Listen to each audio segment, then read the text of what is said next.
Hi hello ಎಲ್ರಿಗೂ ನಮಸ್ತೆ. ನಾವಿವತ್ತು ಶಿರಡಿ ಸಾಯಿ ಮಂದಿರ ಅಂತ ಹುಳಿಯಾರ್ ಹತ್ರ ಇದೆ. ಇದು ಬೋರಿನ ಕಣಿವೆ ಹತ್ರ ಬರುತ್ತೆ. ಇಲ್ಲಿ ನಾವು ಹೋಗಿದ್ವಿ. ಅಲ್ಲಿ ಬಾಬಾ ಟೆಂಪಲ್ ಹೋಗಿ ಬರೋಣ ಅಂದ್ಬಿಟ್ಟು ಇದು ಥರ್ಸ್ಡೇ ಹೋಗಿದ್ವಿ ನಾವು. ತುಂಬ ಚೆನ್ನಾಗಿದೆ. ತುಂಬ ಗಿಡಗಳು ಎಲ್ಲ ತುಂಬ ಚೆನ್ನಾಗಿ ಬೆಳೆಸಿದ್ದಾರೆ. ದೇವಸ್ಥಾನ ಬರೋದು ತುಮಕೂರು ಜಿಲ್ಲೆ ಹುಳಿಯಾರ್ ಹೋಬಳಿ ಅಂತ ಬೋರಿನ ಕಣಿವೆ ಅಂತ ಒಂದು ಡ್ಯಾಮ್ ಇದೆ. ಅಲ್ಲಿ ಬರುತ್ತೆ ಇದು. ಒನ್ ಡೇ ಪಿಕ್ನಿಕ್ ಥರ ಇಲ್ಲಿ ಬರ್ಬೋದು. ಇದು ನಿಸರ್ಗದ ಮಧ್ಯೆ ಇದೆ ಅಂತ ಹೇಳ್ಬೋದು. ಇಲ್ಲಿ ತುಂಬ ಚೆನ್ನಾಗಿದೆ ನೇಚರು. ನೀವು ತುಂಬ ಎಂಜಾಯ್ ಮಾಡ್ತೀರಾ. ಇಲ್ಲಿ ಈ ಟೆಂಪಲಲ್ಲಿ ಏನು ವಿಶೇಷತೆ ಅಂದರೆ ಎವ್ರಿ ಥರ್ಸ್ಡೇ ವಿಶೇಷ ಪೂಜೆಗಳಿರುತ್ತೆ. ಮತ್ತು ಎವ್ರಿ ಮಂತು ಪೌರ್ಣಮಿ ಅಂತೀವಲ್ಲ, ಹುಣ್ಣಿಮೆ ದಿನ ಸತ್ಯನಾರಾಯಣ ಪೂಜೆ ಮಾಡ್ತಾರೆ ಇಲ್ಲಿ. ಮತ್ತು ಇಲ್ಲಿ ಪೂಜೆ ಮಾಡೋದಕ್ಕೆ ಏನಾದರೂ ವಿಶೇಷ ಪೂಜೆ ಏನಾದರೂ ಮಾಡ್ಕೋಬೇಕಂದ್ರೆ ಇಲ್ಲಿ ಒಂದು ಹಾಲ್ ಕೂಡ ಇದೆ. ನಾನು ಆಮೇಲೆ ತೋರಿಸ್ತೀನಿ. ಇಲ್ಲಿ ಯಾವಾಗಲೂ ಸಿಗ್ತಾರೆ ಪೂಜಾರಿಗಳು, ಯಾವಾಗಲೂ ಟೆಂಪಲಲ್ಲೇ ಇರ್ತಾರೆ.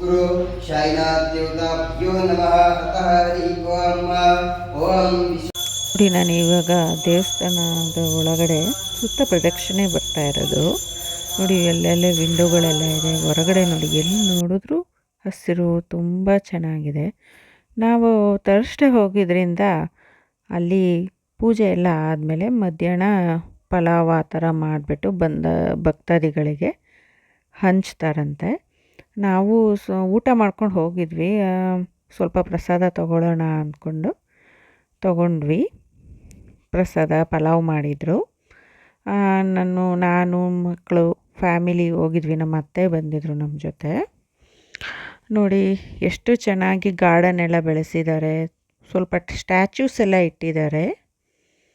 ವೆಲ್ ಮೇಂಟೈನ್ಡ್ ಅಂತ ಹೇಳ್ಬೋದು. ತುಂಬ ನೀಟಾಗಿ ಕ್ಲೀನಾಗಿ ಇಟ್ಟಿದ್ದಾರೆ. ಹೋಗಿದ್ದು ಥರ್ಸ್ಡೇ ಅಲ್ವಾ, ಅದಕ್ಕೆ ಸ್ವಲ್ಪ ಜನಗಳು ಎಲ್ಲ ಬಂದಿದ್ದರು. ಹೇಳಿದ್ನಲ್ಲ, ಒಂದು ಹಾಲ್ ಇದೆ ಅಂತ. ನೋಡಿ, ಇದೇನೇ ಅದು. ಕೆಲವು ಪೂಜೆ ಮಾಡ್ತಾರೆ, ಕೆಲವರು ಮದುವೆಗಳು ಆಗಿದೆ ಇಲ್ಲಿ. ನೋಡಿ, ತುಂಬ ಚೆನ್ನಾಗಿದೆ, ದೊಡ್ಡದಾಗಿದೆ. ರೂಮ್ಸ್ ಎಲ್ಲ ಇದೆಯಂತೆ. ನೋಡಿ, ಚೆನ್ನಾಗಿದೆ.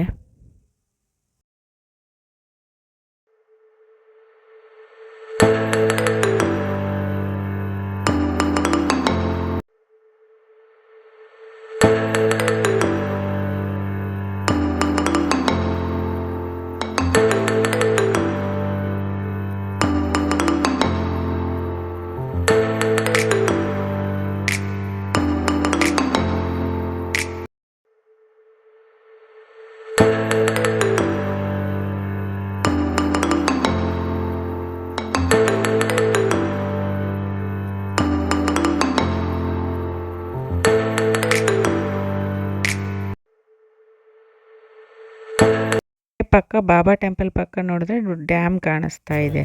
ಬೋರಿನ ಕಣಿವೆ ಡ್ಯಾಮ್ ಅದು.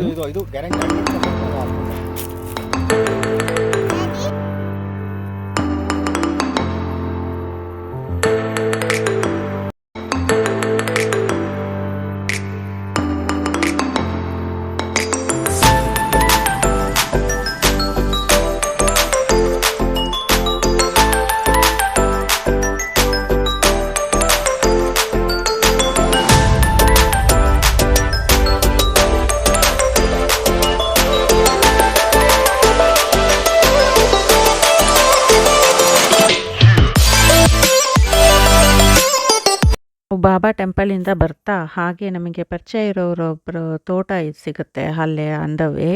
ಅಲ್ಲಿ ಒಂದು ಹಲಸಿನಣ್ಣು ತೊಗೊಂಡೋಗೋಣ. ಅವ್ರ ಹತ್ರ ತುಂಬ ಮರಗಳಿದೆ, ಚೆನ್ನಾಗಿ ರುಚಿಯಾಗಿರೋದು ಸಿಗುತ್ತೆ. ಅದಕ್ಕೆ ಇಲ್ಲೇ ತೊಗೊಳ್ಳೋಣ. ಮತ್ತು ಹೊರಗಡೆ ಮಾರ್ತಾರಲ್ಲ, ಅವ್ರ ಹತ್ರ ಟೇಸ್ಟ್ ಹೇಗಿರುತ್ತೆ ಏನು ಗೊತ್ತಾಗಲ್ಲ. ತುಂಬ ಸಲ ತಂದುಬಿಟ್ಟು ನಮಗೆ ಡಿಸಪಾಯಿಂಟ್ ಆಗಿಬಿಟ್ಟಿದೆ. ಅದಕ್ಕೆ ಗೊತ್ತಿರೋರ ಹತ್ರನೇ ತೊಗೊಳ್ಳೋಣ ಅಂತ ಬಂದ್ವಿ. ಮೈರಾ ಅಲ್ಲಿ ಹೋಗ್ತಾ ಅಲ್ಲೆಲ್ಲ ಚಿಕ್ಕ ಚಿಕ್ಕ ಮರಗಳಿತ್ತು. ಅದು ಅವಳು ಕೈಗೆ ಸಿಗೋಗಿತ್ತು, ತೆಂಗಿನಕಾಯಿ ಎಲ್ಲ. ಅವಳು ಕಿತ್ಕೊಳ್ಳೋಕ್ಕೆ ಓಡೋಗ್ಬಿಟ್ಲು. ಅದನ್ನೆಲ್ಲ ನೋಡಿ ತುಂಬ ಖುಷಿಯಾಗ್ಬಿಟ್ಲು. ನಾವಲ್ಲಿ ಹೋದಾಗ ಅಲ್ಲಿ ನಮಗೆ ಪೀಕಾಕ್ ಫೆದರ್ಸ್ ಎಲ್ಲ ಸಿಕ್ಬಿಡ್ತು. ಪೀಕಾಕ್ಸು ಹೋಯ್ತು, ಬಟ್ ನಾನು ಅಲ್ಲಿ ವೀಡಿಯೋ ಕ್ಯಾಪ್ಚರ್ ಮಾಡ್ಕೊಳ್ಳೋಕ್ಕಾಗಲಿಲ್ಲ. ನೋಡಿ, ಎಷ್ಟೊಂದಿದೆ ಹಲಸಿನ ಹಣ್ಣು. ನೋಡಿ, ಮರ ತುಂಬ ಇದೆ. ಹತ್ರ ನಾವು ಹಲಸಿನ ಹಣ್ಣು ತೊಗೊಂಡ್ವಿ. ಮತ್ತು ಅಲ್ಲೇ ನಮಗೆ ತಿನ್ನೋದಕ್ಕೂ ಕೂಡ ಅವರು ಅಲ್ಲಿ ಕುಯ್ದುಬಿಟ್ಟು ಕೊಟ್ಟರು. ನಮಗೆ ಕುಡಿಯೋದಕ್ಕೆ ಎಳ್ನೀರು ಕೊಟ್ಟರು. ನಮಗೆ ತುಂಬ ಚೆನ್ನಾಗಿ ಅನ್ನಿಸ್ತು. ನಮ್ಮ ಮಗಳಿಗೆ ಪೀಕಾಕ್ ಫೆದರ್ ಬೇರೆ ಸಿಕ್ಕಿತ್ತಲ್ಲ, ಅವಳು ಅದ್ರಲ್ಲಿ ಆಟ ಆಡ್ತಾ ಇದ್ಲು. ತುಂಬ ಖುಷಿಯಾಗಿದ್ದರು. ಇವತ್ತಿನ ದಿನ ಎಲ್ಲ ಫುಲ್ ನೇಚರಲ್ಲೇ ಕಳೆದಾಗ ಆಯಿತು. ಇವತ್ತಿನ ವ್ಲಾಗ್ ನಿಮಗೆಲ್ಲ ಇಷ್ಟ ಆಯಿತು ಅಂದ್ಕೊತೀನಿ. ಮುಂದಿನ ವ್ಲಾಗಲ್ಲಿ ಸಿಗೋಣ. ಬಾಯ್.